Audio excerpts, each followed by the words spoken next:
We have some dinner. Yeah.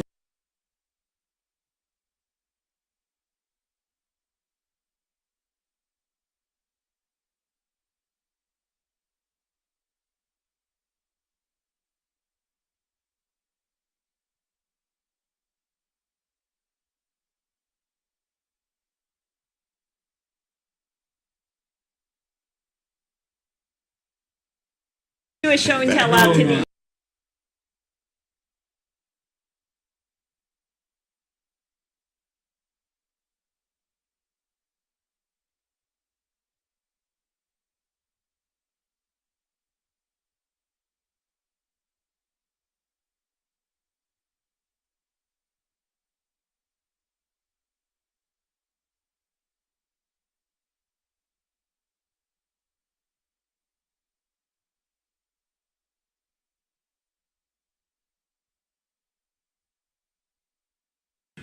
For Thursday,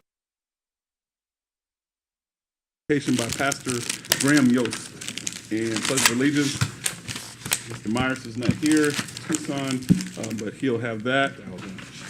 We have our awards and presentation. We have one award presentation, 2005 Excellence in Procurement Award. So you want to explain that one? Excellence in procurement. Yes, sir.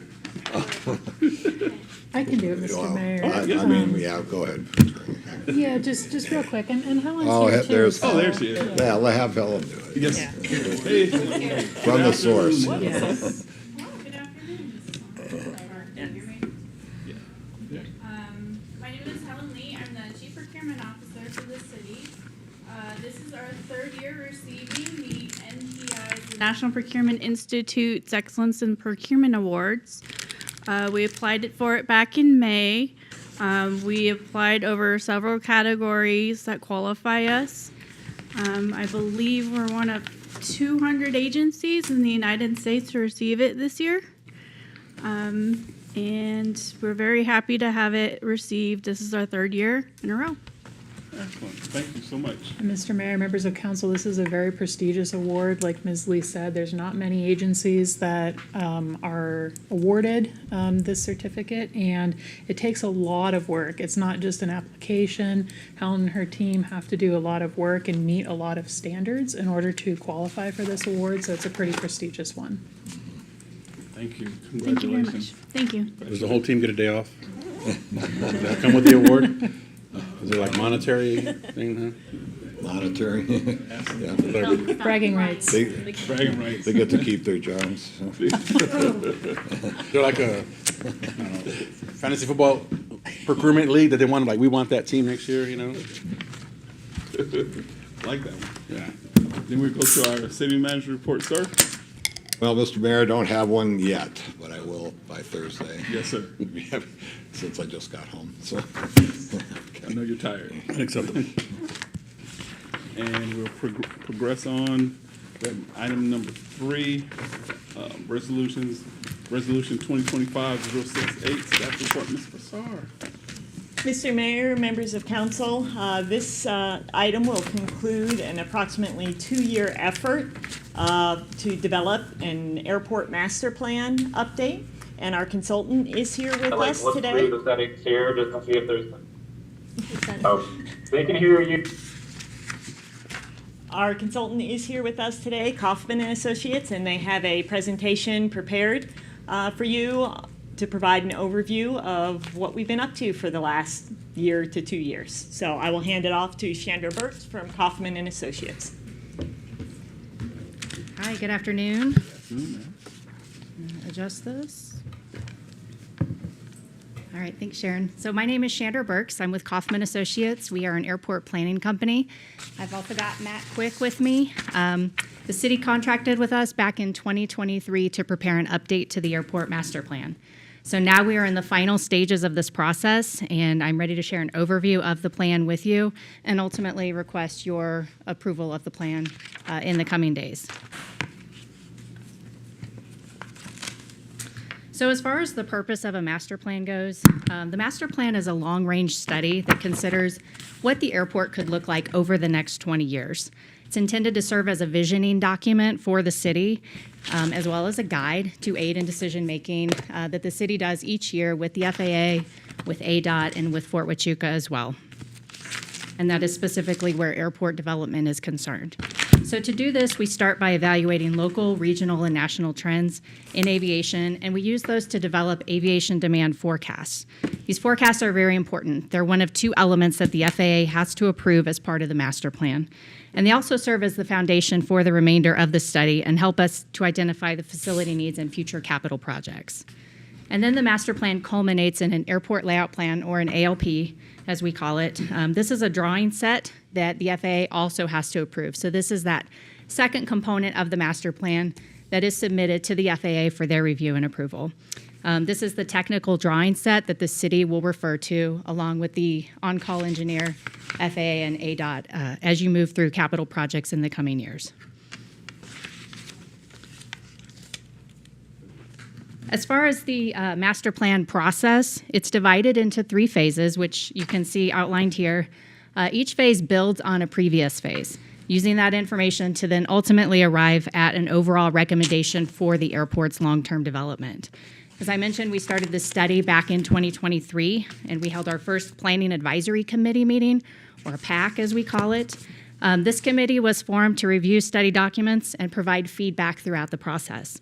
And it included representatives from the City of Sierra Vista, from the FAA, from ADOT's Aeronautics Division, and from Fort Huachuca as well. And the purpose of this committee was to provide the planning team with feedback throughout the process. They reviewed documents and basically served as a sounding board for us as we developed the master plan.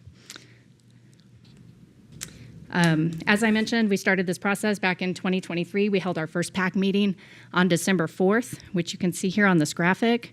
We had Libby Army Airfield involved and several others who ultimately, again, helped shape the study as it progressed. And then each phase included a PAC meeting at the end of that phase, along with a public information workshop. And I'm going to talk a little bit more about those public information workshops and what they looked like throughout this process as well. So now that we've completed all 3 phases, we have the master plan available as a draft final, which I believe you guys maybe have been given copies of. And we will be moving through the approval process, both locally with the city and with the FAA. Okay, so as far as that public outreach component, I mentioned the public workshops that we held at the various milestone points throughout the process. And this was part of an overall public outreach element.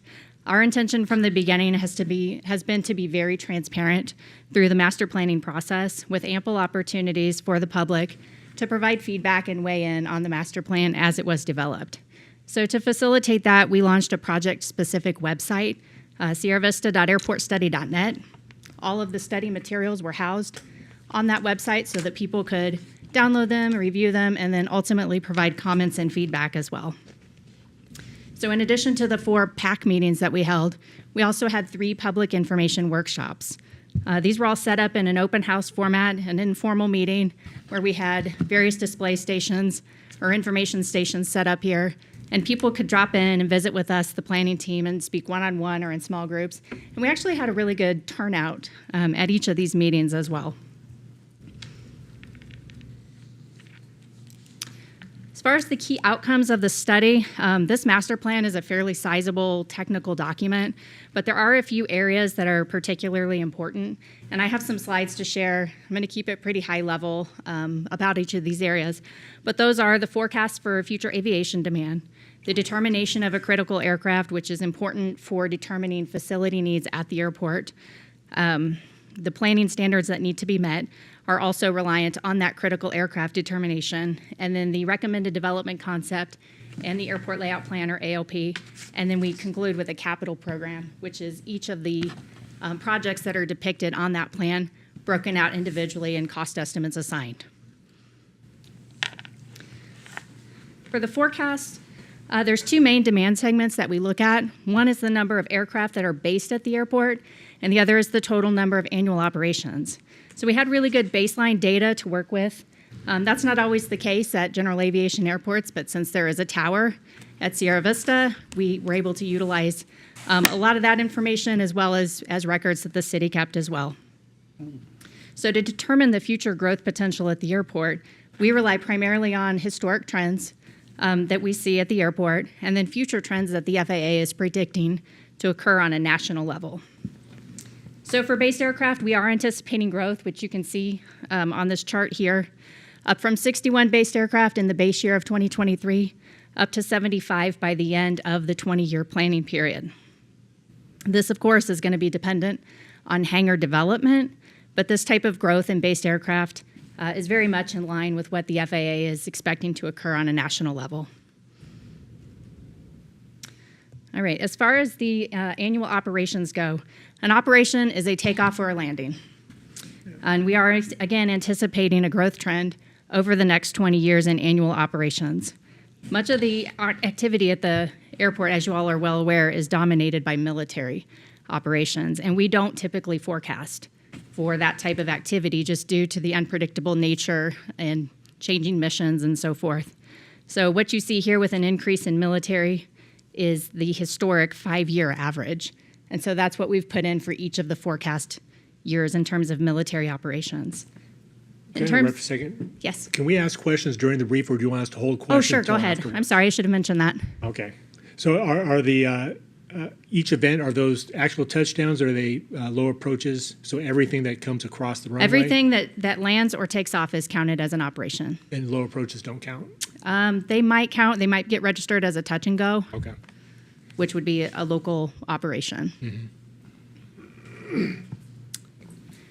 So in terms of the general aviation or the civilian activity that's occurring at the airport, that comprises about a third of the total annual operations. And our projections here, we are showing an increase in each of these demand segments. And again, that's kind of lining up with what the FAA is predicting to occur on a national level in terms of general aviation. So all in all, you guys are at about 117,000 total annual operations that were reported in the base year of 2023. And we are expecting an increase up to just north of 142,000 by the end of the 20-year period. The other key element of the forecast section is the determination of a critical aircraft.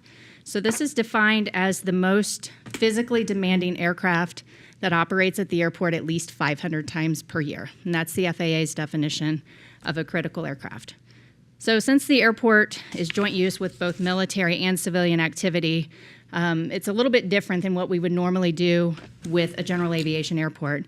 So we've identified a critical aircraft for each type, both military and civilian, as well as for each runway, which different runways can and should be planned to meet different standards. So that's how you see this broken out on this table here. The columns that are labeled AIP eligible refer to the Airport Improvement Program. And this is the primary funding source for the municipal airport. And the AIP eligibility is what the FAA will consider when funding improvements at the airport. So these standards are less stringent than what you would see in the military planning columns here. And these are just reflective of the types of civilian aircraft users that are using each runway.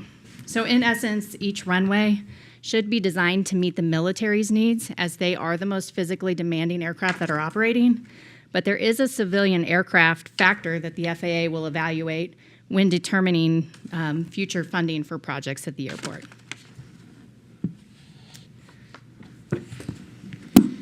The recommended development concept is the culmination of all the previous work efforts. So everything from the forecast to the facility needs evaluation to development of various alternatives. So what you're looking at right here is the 20-year plan for the airport. And this graphic focuses just on the airside components mainly. So airside is runways, taxiways, navigational aids, things of that nature. And our main concern here are those projects that could be eligible for FAA and ADOT grant funding. So the major projects that are depicted here are the extension of Crosswind Runway 1230, which is depicted in that red. So anything that you see in red is new airfield pavement. And that runway extension is planned to better accommodate business jets that use the airport. Construction of a parallel taxiway on the north side of the primary runway, 826. And then decommissioning of runway 321, which has been a plan of the military's for years and is hopefully will come to fruition in the next several years. And then we're also looking at the potential for an approach lighting system to runway 26, as well as various other upgrades to some of the nav aids.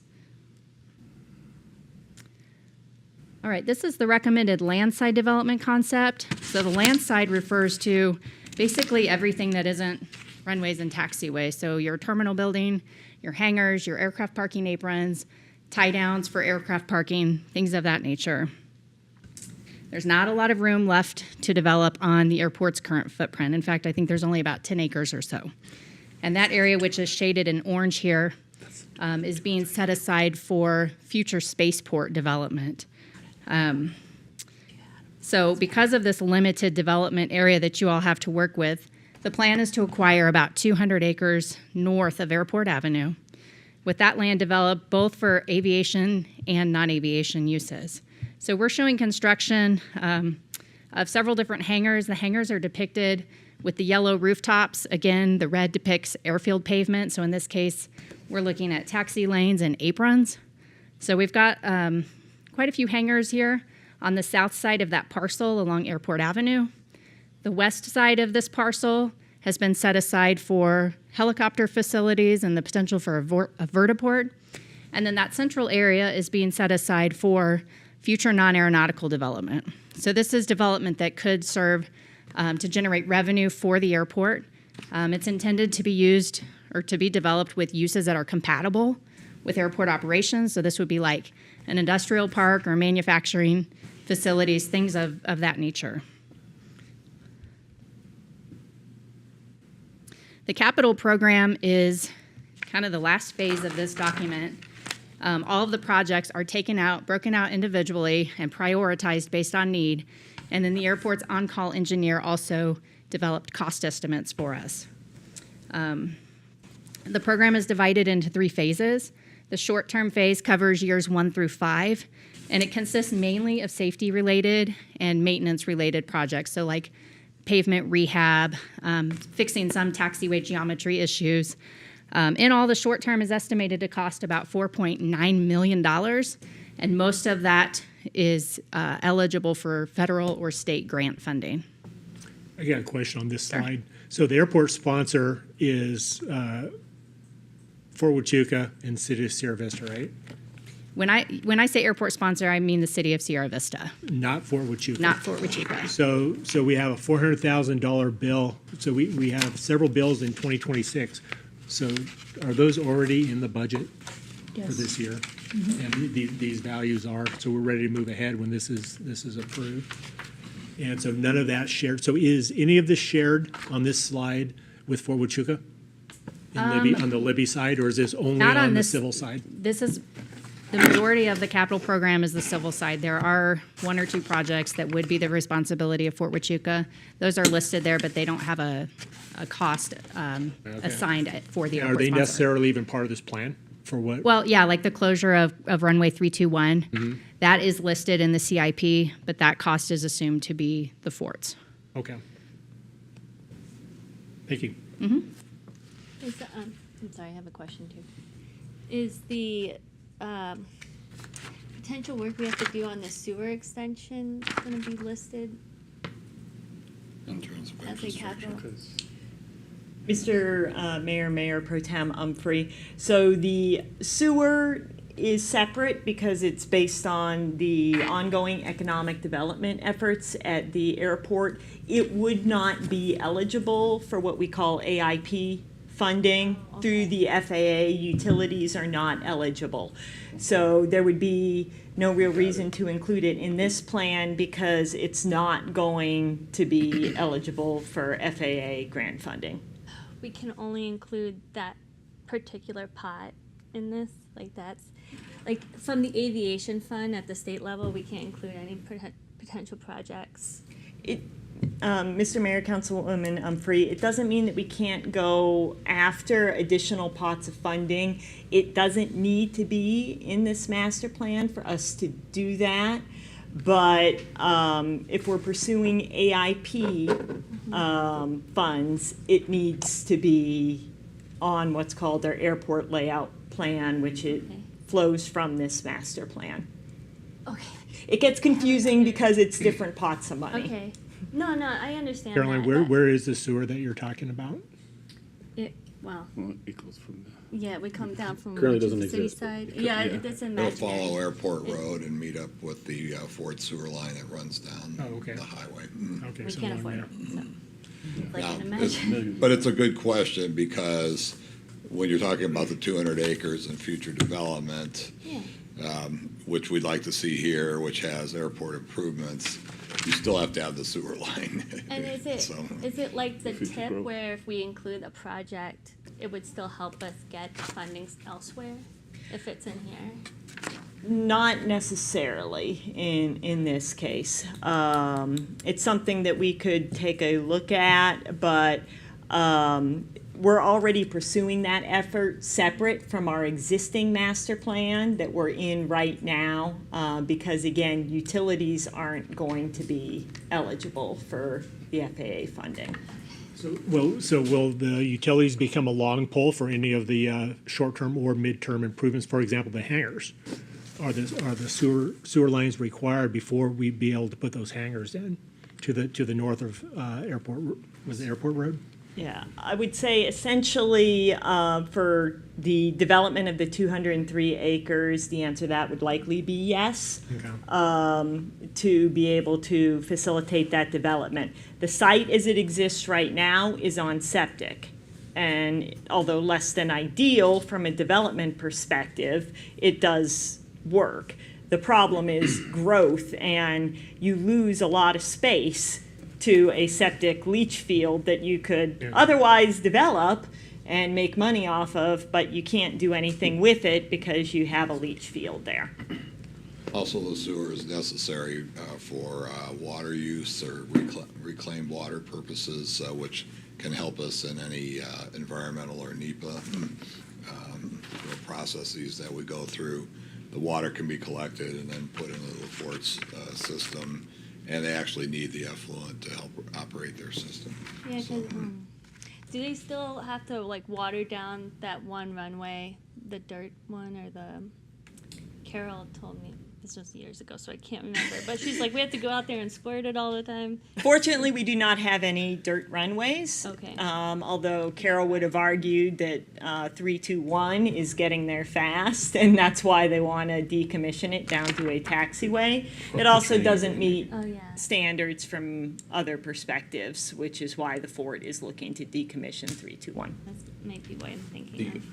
The utility thing is, I mean, it's mentioned in the weaknesses of our Fort. That's what it say reference to, right? That one part that says lack of aircraft service infrastructure, lavatory, and water. That's what we're talking about. I mean, that's kind of where it's included. Okay. Yeah.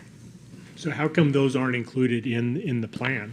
If they could be limfacs for future growth, and it's something that we will potentially have to plan for, why didn't we include it in? They the are plan? included in the plan, so utility analysis was Okay. included in chapter 4. And then Okay. the cost estimates that you see here do include extension of Okay. utilities. So they are in there? They are in there, yes. Including the costs or potential costs, The rather? potential cost, yes. It's just not in the capital improvement since we can't. It's use just, it to it's, apply. yeah. Yeah. It's not eligible for funding assistance, but those costs are included, and here, I'll flip to the next slide. A lot of that is captured here in the intermediate term. So the intermediate term is reflective of years 6 through 10. So these are projects that aren't quite as important and maybe not as high of a priority, but they are important enough that they need to be included in a 10-year portion of the CIP. Right. So, like for instance, Yeah.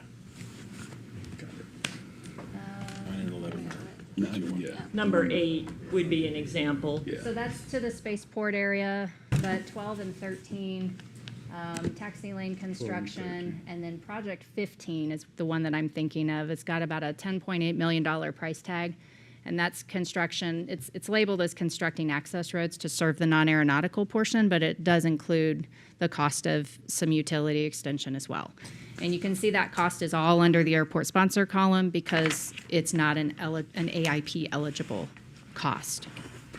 And my question to Victoria, so when it comes time for us to potentially fund all these, this wouldn't come out of the general fund, this would come out, we would look for grants from other sources to do this? Mr. Mayor, Councilmember Kilmurray, It would likely be funded out of the airport fund because they are a special revenue fund, and so anything we do out there would likely be funded out of that fund. Yeah, we would look for grants, we would look for appropriations, we would look for any other avenues in order, it's possible that development agreements could happen by companies moving in there. So we've got several options when we get to that point, a ways down the road. Okay, thank you.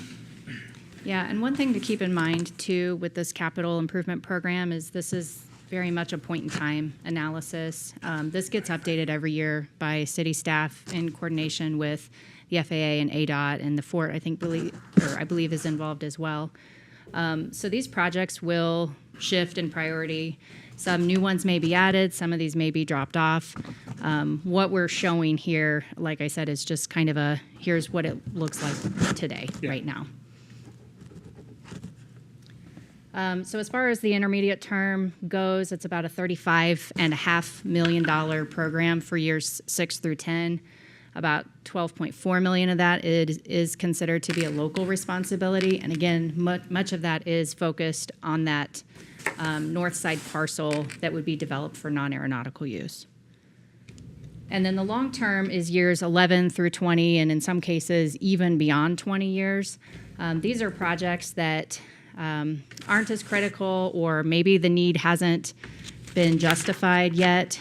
Some of the big ticket ones that you see here would be the extension to runway 1230, or the construction of that north side partial parallel taxiway to runway 826. And then we've also got some additional development that's shown up on that north side parcel as well. So the long-term total CIP is about $40.3 million. The city share would be about 1.8. And then the total CIP, all terms combined, is about $80.7 million. And then a 15.1 million share of that would be local. Okay, and then what you're looking at here is the actual airport layout plan drawing. Again, this is the technical drawing, this representative of that recommended development concept. So this is what the FAA will review and approve. This is what you all will refer to when you're planning future capital projects at the airport. Again, this is a 20-year master plan. Master plans are updated about every 7 to 10 years or so. Just as new trends emerge or changes occur on the airfield.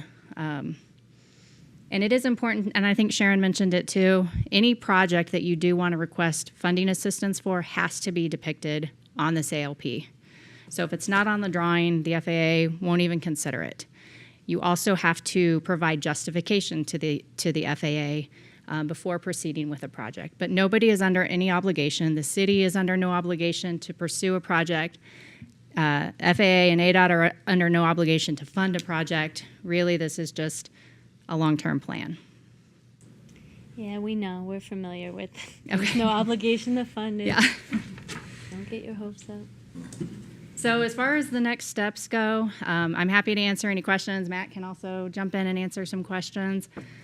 So we are asking for your approval and adoption of this master plan. Again, that's the local portion of this. Once we have that, we will submit the airport layout plan drawing set to the FAA. It will go through their lines of business for their review and approval, that process. I have late 2025. That might be a little optimistic. They're a little backlogged right now. So once we have their approval stamp on the ALP drawing set, we will be at a final master plan. Okay. Any other questions?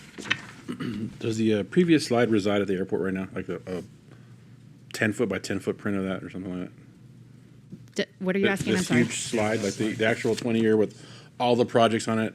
Does Oh, that reside yes. somewhere that we can physically go drive out to COC? You have it on your phone. I have it. All right. Yeah, there's very likely a copy out at the airport as well, but I keep it in my office Okay. due to the importance of that, Yeah. that document. I have the original signed copy in my office. Okay. But we don't have like a giant poster-sized one at the airport? It's pretty big. It's 24 by 36, Yeah. but it's not 10 by 10. Okay. And can read that. Oh, yeah. Yeah, you can read that. Okay. Definitely. Any other questions? No questions? I haven't finished reading that massive. That's understandable. Saturday. Yeah, Long I'm, read. It's a But thank you for all your hard yeah. work. I did have- Clearly a lot went into that. I tried to find it here, but wasn't there a part of the Schneider project that got some lights out to the runway at one point? Yes, it replaced the runway lighting. Okay. And the taxiway lighting. Yeah. Okay. Yes. And I didn't see that mentioned in here or noted, but I thought that did happen, right? Yes, it did happen. All right. It was completed a few I was years just ago. dreaming that. Yeah, no, in that case, it was replacing lights that were already there. Right. So it was just basically upgrading them to newer technology, more energy efficient, more reliable Yes. as well. I remember them being pretty bad, and I saw that there was some runway lighting still needed, obviously, other places, but because I thought a big portion of that was done by the Schneider project. Yeah. Okay. Yeah, Mr. Mayor, Councilman Rodriguez, and that's a really good point because, you know, this is the first time we've ever actually entered into this master planning process with Fort Huachuca in all these years. So that's kind of an accomplishment in and of itself. And a lot of what we're trying to do on our side of the airfield is to assist Fort Huachuca in terms of their capacity issues that they have on their side, hopefully moving non-DOD assets to our side of the airfield in the future, and then of course other economic development projects. So that, you know, that's all plays a role in that. And because we're able to get outside funding from FAA, that the military has to wait for military construction funds to do, or we do other projects like the Schneider projects where we're doing lights. You know, the fencing around the airfield was FAA funded, which is something the Fort really desired. So we're able to assist the Fort in a lot of ways by going through this planning process with them. My last question, I know it mentioned too that one of the weaknesses was the standing water and birds, and at one point, I thought that we didn't have the issue anymore, but it's this thing where the dirt got removed and now there's the drainage pot and there's like a monsoon year, like I haven't driven out there this week, but I would assume there's water in there now with maybe we accidentally created a place for birds to hang out, which is bad for planes. It's not a good place for birds to be near planes. There are drainage issues, but Sharon can address Yeah, that Mr. better. Mayor, Councilman Rodriguez, this time of year, there are a couple different areas where there tends to be standing water. As we look towards the future development of the airfield, part of the reason we had to put things the way they are on that 10 acres is because we didn't own the land to the north. Our own development code prohibits us from draining onto adjacent property. If we acquire the 203 acres, we will be able to convert that retention basin to a detention basin and put an outlet into the land we will now own. Okay, perfect. So the birds can be further away. Yes. All right, good. Thank you. Yeah, I really appreciate you coming. This presentation is really great, a really great kind of breaking down what that whole master plan is. And I appreciate you coming down for all the PAC meetings and for the public information workshops and everything like that, and all the work that went into it. I saw a little bit of that, and there was a whole lot that went into it, so I really appreciate it. Thank you. It's also good to see the 203 acres, like visual of them, what they could look like, other than we just talk about them for years and years and years now. It's this triangle that we know that exists in our minds, but to see actually on a plan of what it could do, what it could look like is, I think, important as well. When we mention that, when we're out in the community or people talking about these 200 plus acres that we've been crossing our fingers for years, it's good to see that there's like, here's what it could look like. Not that, like you said, it's guaranteed or funded to do anything with it, but it's a start. And if anything, we just get rid of the water from a retention to detention. That'd be a win, I think, right there too. Yeah. And the 203 acres, that wasn't in that previous plan, right?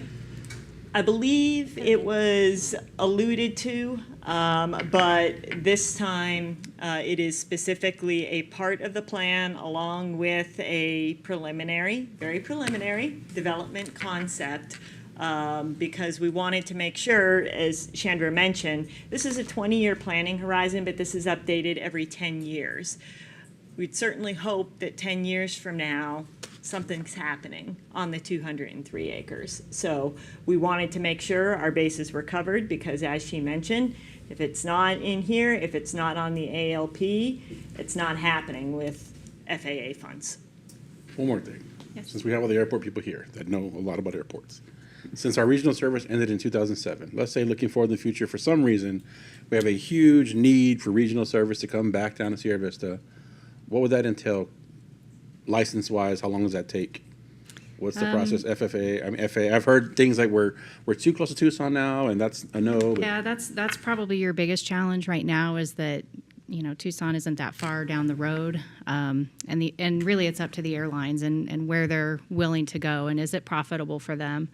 You guys obviously have a runway that's long enough to serve, you know, every commercial aircraft basically that's out there. You've got a terminal building that was developed for passenger service, so you are well equipped on that side. But there is something called Part 139 certification, and that is what the FAA requires of airlines, and that, you know, comes with TSA and, you know, all these other factors, ARF, which I believe the Ford is providing right now. But it's kind of a complicated process. There would definitely be some steps that would need to be taken. But really, I think that would come down to the airlines wanting to initiate that. okay. Maybe think of another question. I'm sorry, this is my real last one for sure. The VTOL area, right? Some cities are looking for the future, and they're looking at drone taxis that are VTOL. Yeah. Taking you from a regional or a city from regional airport to a bigger airport. How possible would that be for ours? I'm glad you mentioned that. So what you're referring to is Advanced Air Mobility, or AAM, and we do have a vertiport facility that is shown on the west side of that North Triangle parcel. Right. And that is where we would propose that be sited should those activities Okay. come to fruition. Okay, I mean, because that would be an alternative to, you don't have regional, but you can put your luggage in this Sure. vertical takeoff taxi, and they're going to drop you off at Tucson. Yeah, or maybe yourself. Oh, one of yeah, these yeah, days. exactly. Okay. Thank you. Interesting. Thank you. Yeah. Okay. Any Thank other you. questions, comments? Thank you, ma'am. All right, thanks a lot. Appreciate it. Appreciate you.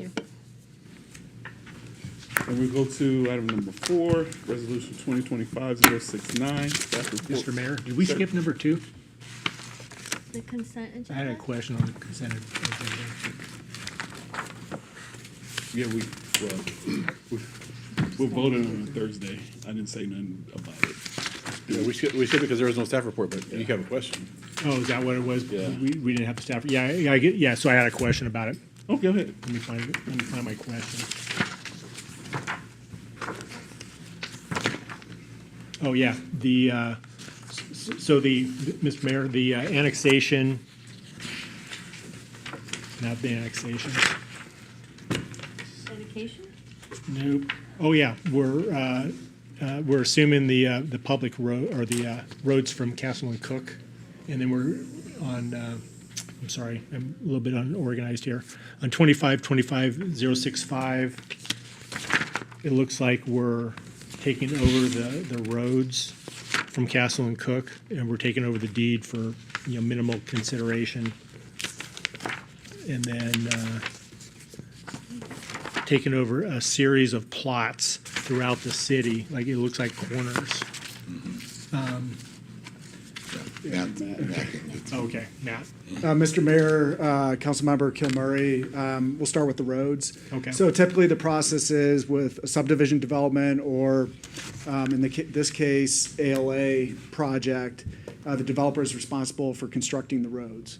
And so they prepare construction drawings, they're approved by engineering, they hire a contractor, they carry out the construction, and then once we inspect and accept that the roads were constructed in accordance with the approved construction plans, then we take it to council for dedication and acceptance. Yeah, and that was actually my question. So they have to meet them to our codes before we accept it, and there's a process for accepting the That's roads. right. We have a and then construction you bring it inspector to that us. goes out at This each is the stage of final the process, construction. part of This is that, the right? final step. Okay. And then the next one where it looks like we're taking over like small corners and parcels all over the city. Right. So as you're aware, Castle and Cook wound down their operations about a year ago. They have excess properties that they're seeking to transfer ownership to the city to maintain. Exhibit A lists out the locations of those parcels. Mostly they're at neighborhood entryways. where there's existing signage as well as drainage parcels. Minimal maintenance will be needed down the road to take care of those.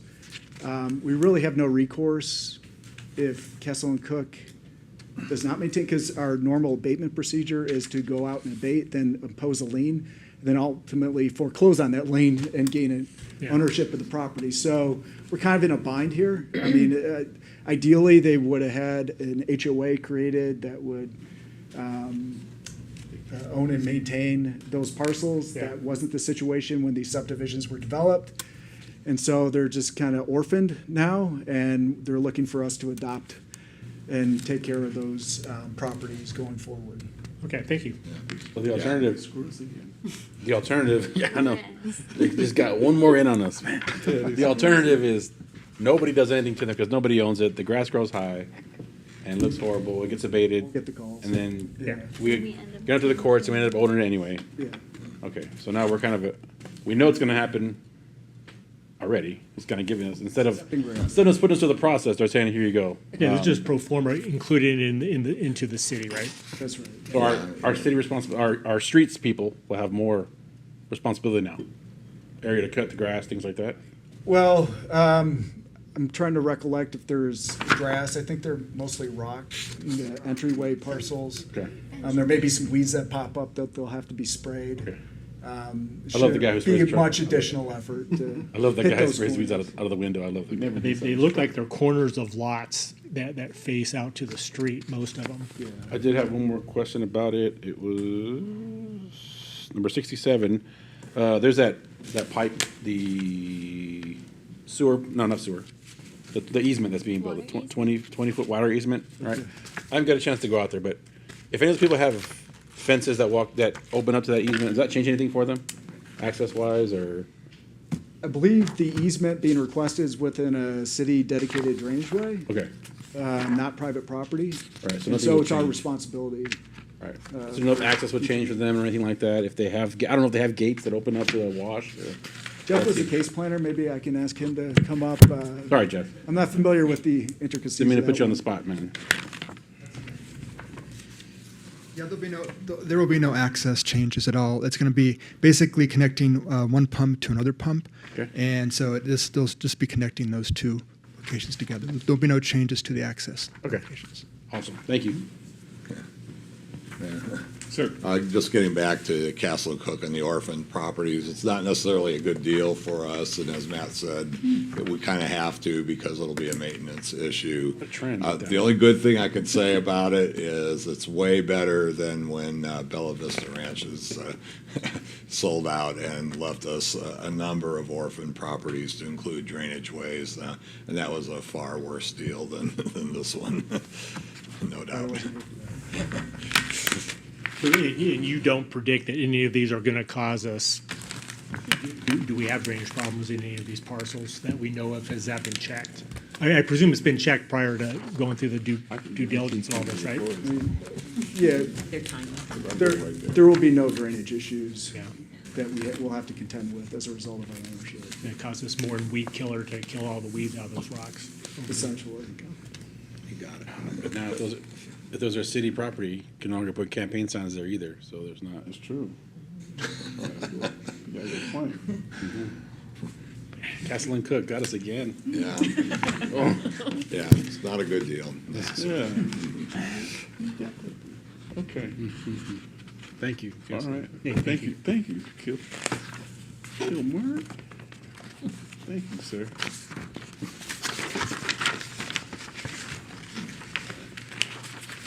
All right, now we go to, item number 4, resolution 2025-069, acceptance of construction grant of FAA. Staff report, Ms. Fassar. Mr. Mayor, members of council, I'm going to go ahead and present items number 4 and number 5 together because they're for the same project, just two separate grants. One of them is a construction grant and the other one is a design grant. The project involved is a pavement reconstruction and rehabilitation project on the north side of the airfield between the self-serve fuel area and the first bank of hangars, and then also between the individual banks of hangars.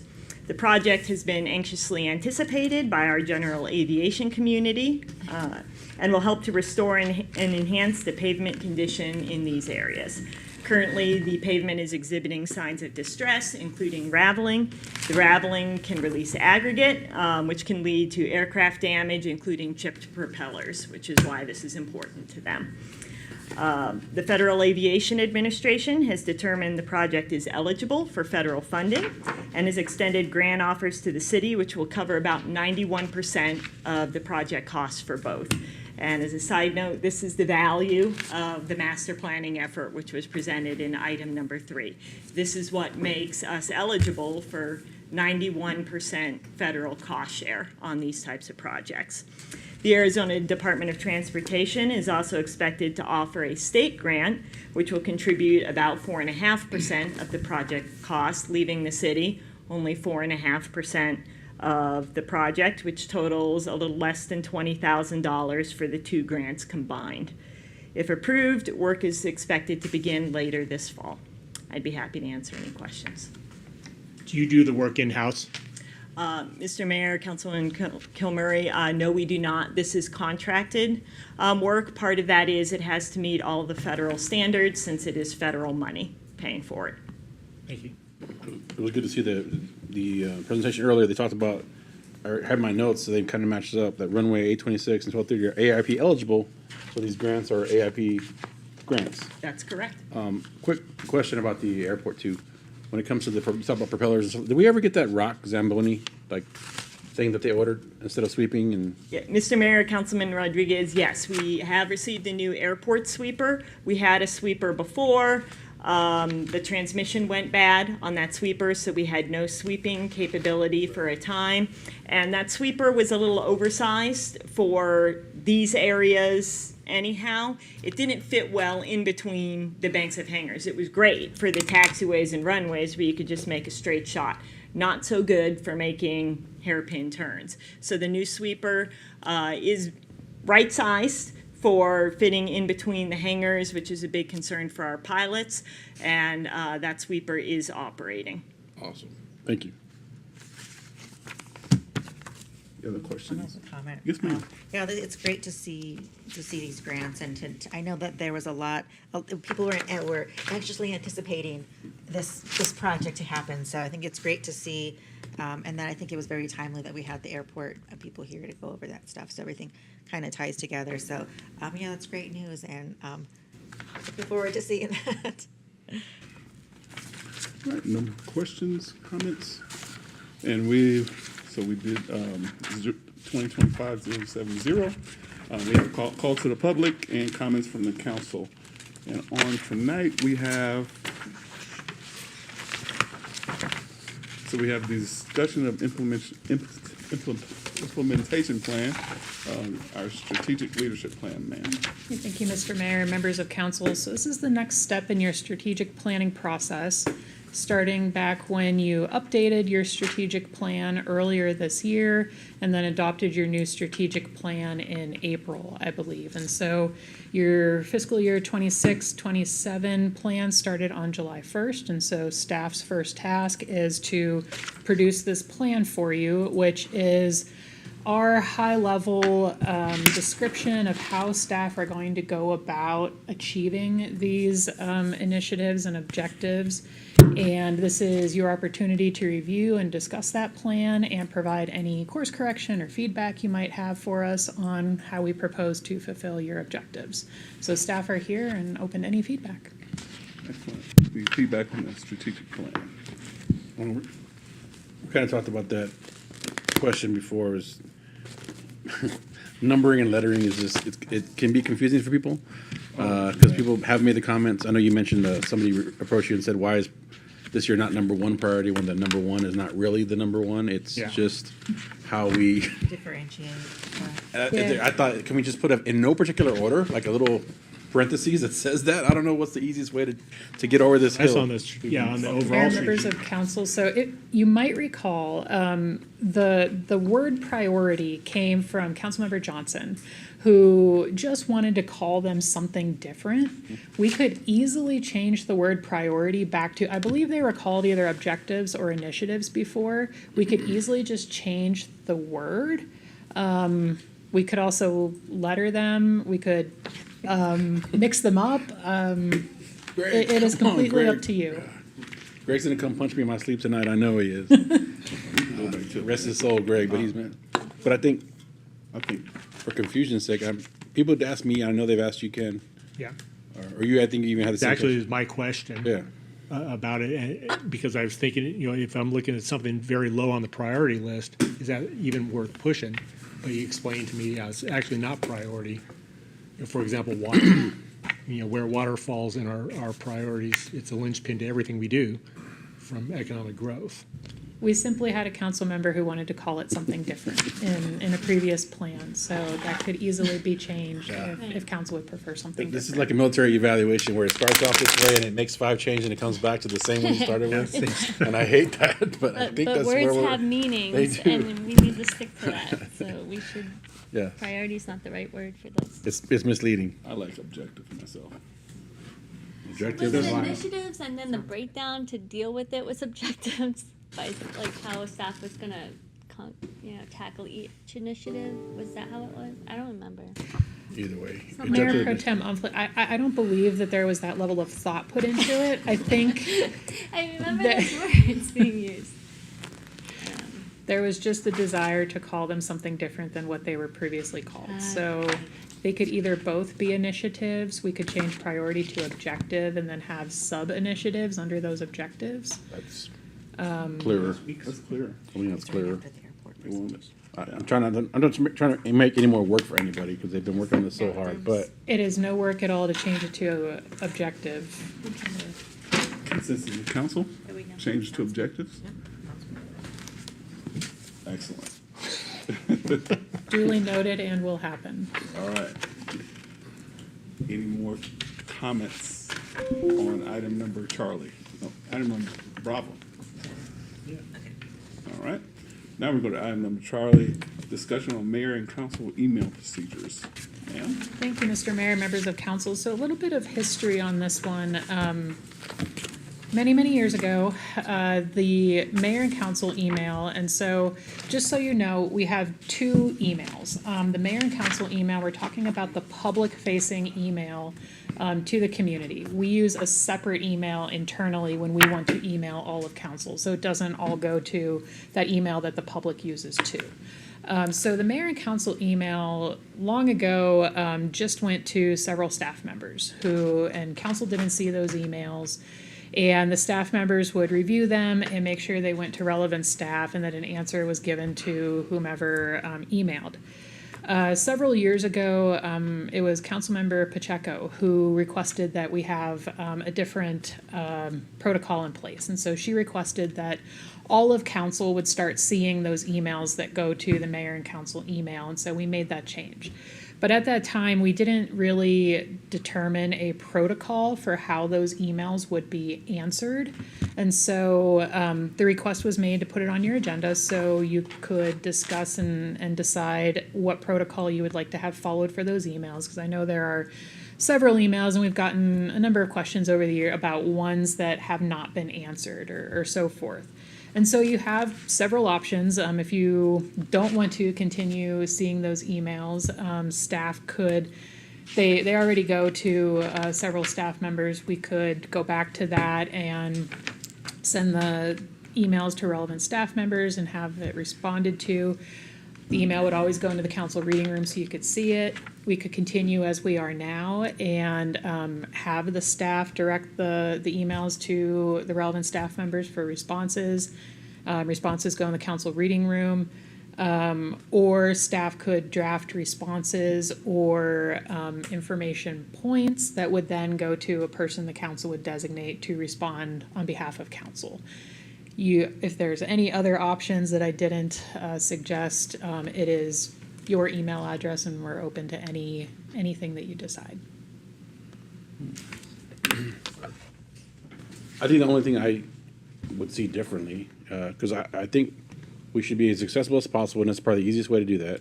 Now, we do get some crazy emails like anybody else would, and if they start off with profanities or just vulgar to us, they don't get replied to, and they shouldn't, because if you don't approach us with respect, we shouldn't have to reply to those. So we have folders for those. Sometimes we get them in the masses of those, and that's fine. Some of those have an auto send to that folder, and that's how we handle it.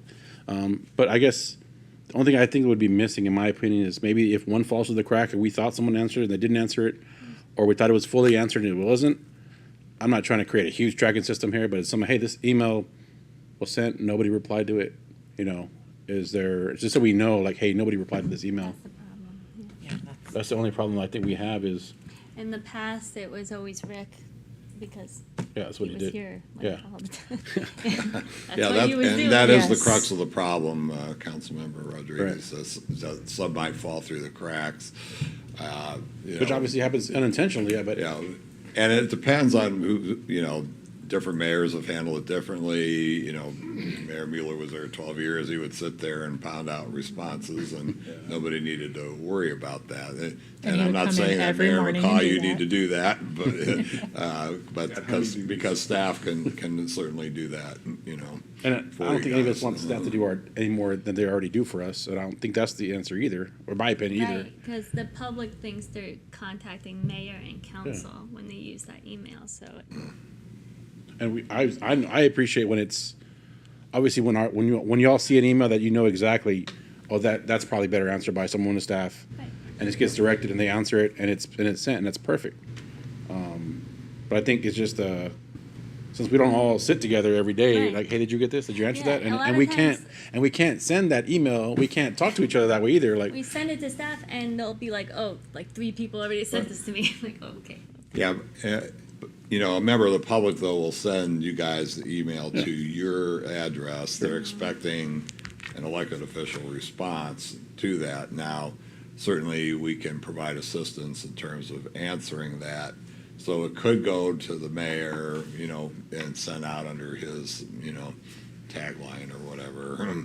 And he could review it to see if that's, and handle that for all of you so that you're not all engaged in that. But, that's another way we can do this, so. Kind of like a ball hit outfield, and we're all looking at each other, who's going to catch it, Catch it. and nobody Yeah, does. and that is a problem sometimes because you guys will come back and say, well, did anybody respond to this email? Right. And sometimes the answer is, well, no, nobody did, so. And I have no problem being the coach or I'll forward the emails to who it needs to go to. So I have no issue with that. Just don't want nothing to fall through the cracks. And we're supposed to be serving our constituents. Who typically does the answer come out through the mayor and council, Whoever or does it come out Whoever through responds. you can Yeah. you can respond directly, or as, you a- can, as an individual council member? individual, like if they email you directly, you can email them directly back, or you can send it to staff and have them reply to all. Does staff typically respond directly to the public? Generally, I respond to most of them Yeah. and put the response in the reading room. Sometimes we send them directly to a department director and ask them to respond, and then the response goes in the reading room. Okay. And that's the email that we get from one of the admins telling us, hey, there's been a response in the reading room. Yes. I think the other question is we got to make sure that I think my fear too is I don't ever want to violate open meeting law by replying to all and like, oh wait, can I reply to all of that or can I not reply to all of that? So true. And so a lot of times I play it safe and I just send it to Rochella or Yvette and say, hey, this is the response if that's the case, and to just make sure. But I don't know, maybe I think that's another thing that we try to be careful of is hey, I reply to all by just showing you guys I'm answering this, but did I violate open meeting law by doing that? One of the suggestions I got during the conference last week is don't reply to all ever among our group. Only talk one-to-one. There you go. Rule. Good rule. Yeah. I think somebody here locally suggested that also to me. I wonder who's that. Yeah. So I have Just go ahead. So it's a big concern of mine because of open meeting law. And then even if we speak one-on-one, like I speak one-on-one and then somehow it's violating open meeting law. And I feel like there's been a lot of people that have said, nobody's responding to me. Like, I feel like council doesn't care.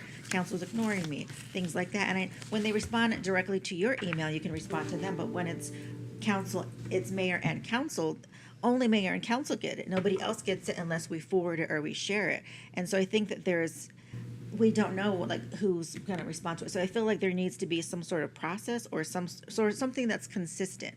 Because like, I don't know if somebody responded to it and we get emails, I'm not going to go, I mean, I could, but I'm not gonna go and be like, hey, did you respond? Did you respond? Did you respond? Did you respond? Yeah. Who's gonna respond? So I feel like there should be something that we can follow that's consistent, so the people that respond to mayor and council, and I do feel like we should still see that. So I feel like it's important because they're sending it to mayor and council because they want mayor and council to see.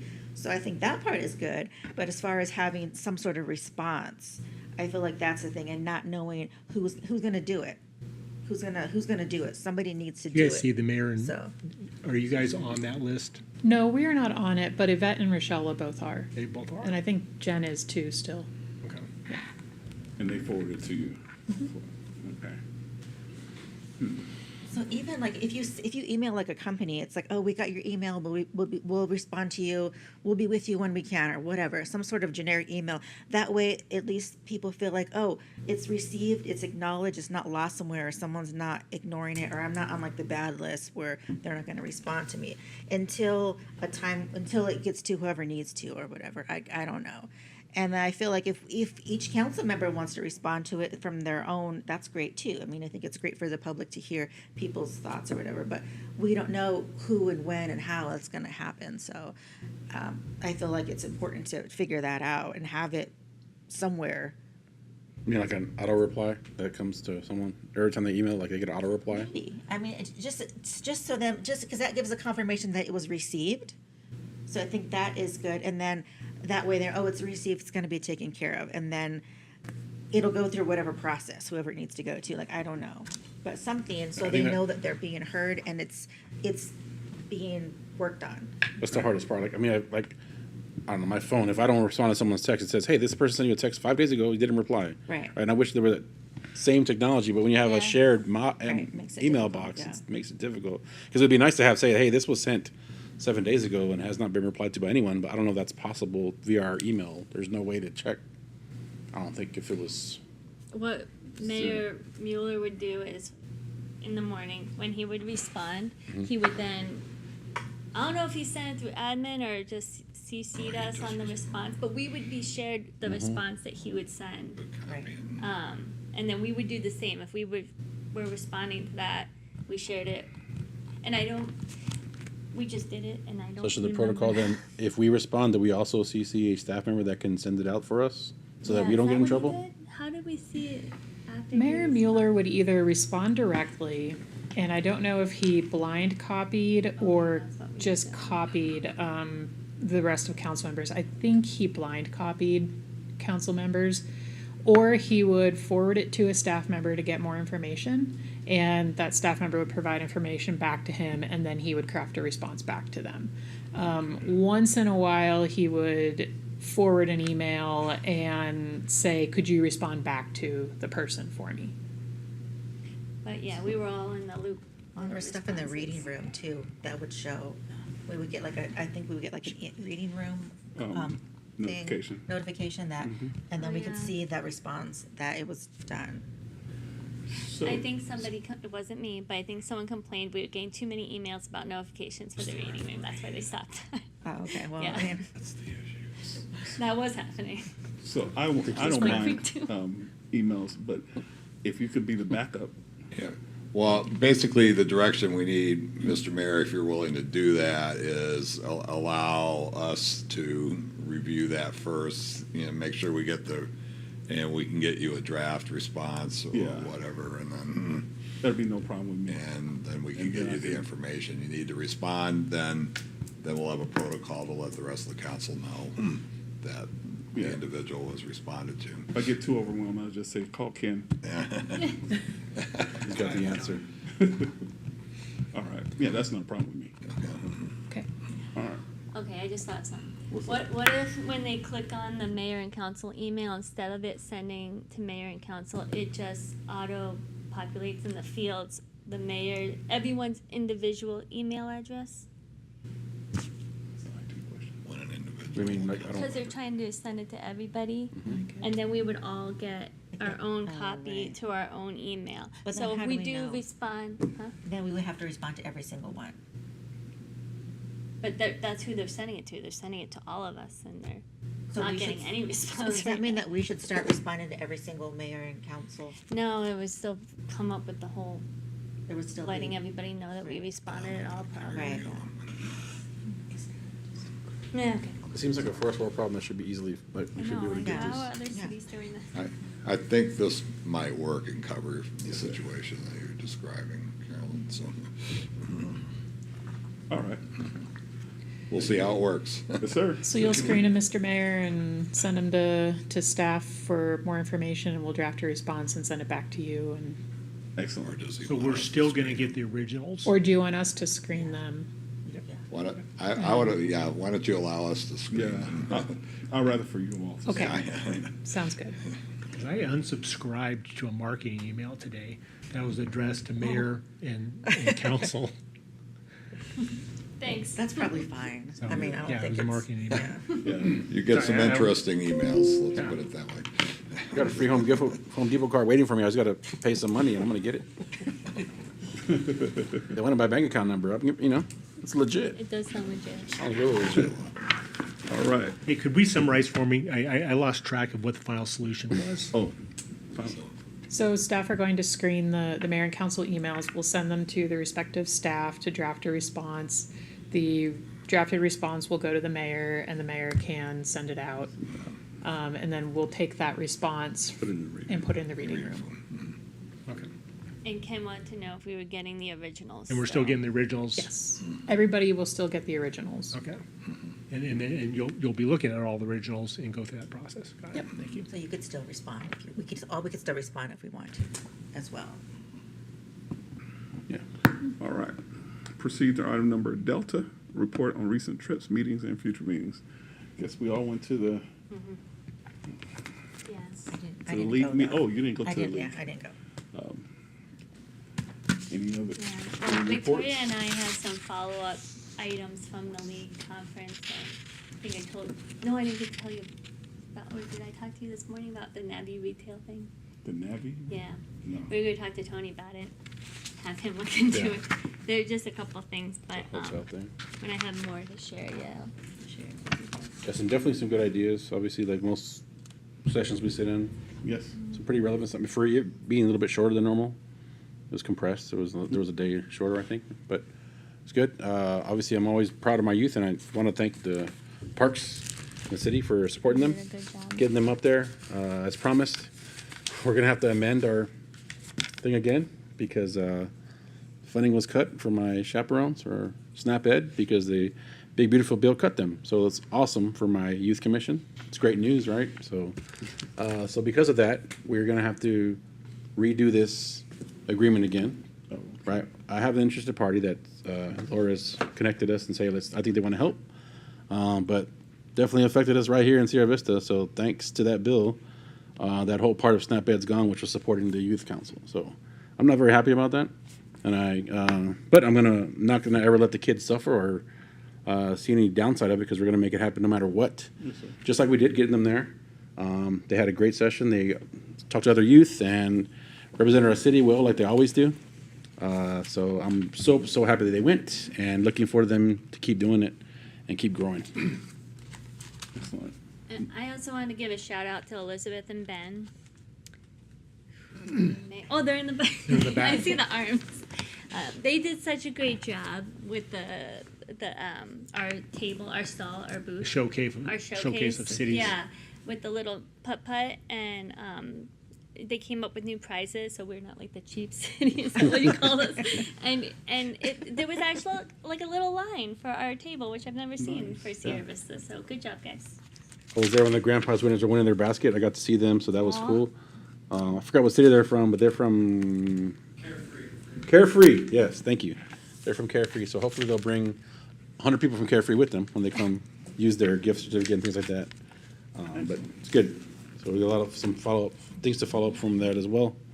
But I just want to thank the staff for all their help. It was an early morning, and they were out there 3:30 in the morning to get the kids up to Phoenix and back. So big shout out to them. So thank you so much for making it happen. Yeah, long day.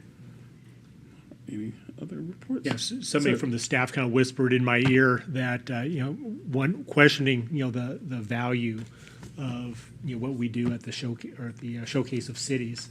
And it looked like I think our booth was right-sized.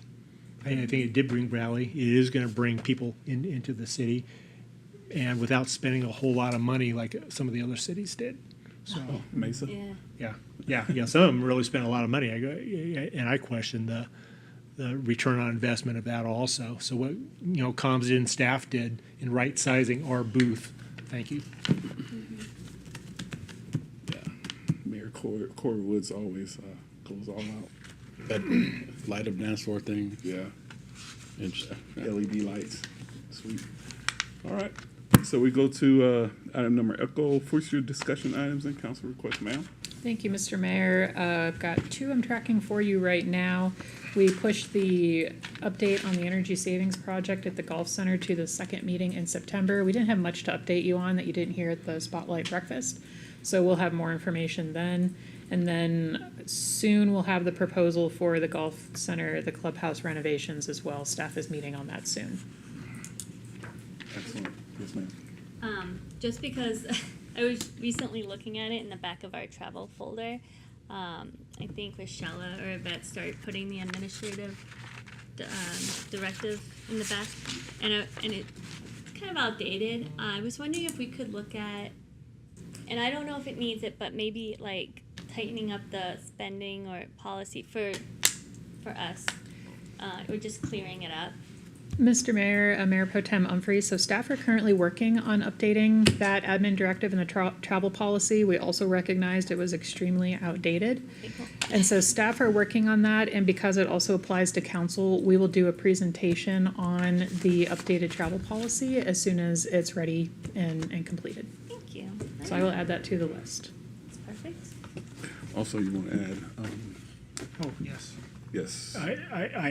Mr. Go Mayor, ahead. I asked the mayor to add 2 agenda items when we have room in the future to make sure we have all of the commissions filled. And a second part, to discuss among ourselves and with staff to set expectations of those commissions so we don't have the people, so we have a process so everybody's not spinning their wheels, and they have a feedback loop to come back to council, and whatever that process looks like, I think it'd be a good discussion item for one of the work sessions. I know that we now that we're full again, and I know the way Mayor Mueller did last time was like, hey, this is empty. You guys are. He would kind of like divvy it out, however you want to do it. But obviously, just so that we're all aware. Look, there's no council representation in this one right now. After we reshuffled them, whatever they are now, to saying, hey, we need more representation here. There's none. So that we're all tracking. Yeah. I mean, it's good to sit in and bounce around and check them all out when you can, but to be the true council liaisons to certain ones is important, I think. And review the commissions Definitely. that need to go away because there's only one member or something like that. I gave all the open ones to Ken. So, Yeah. yeah. Get the rest of Brian. You're welcome. Let's see. I think that's it for Elton. All right. Well, we'll see you on Thursday.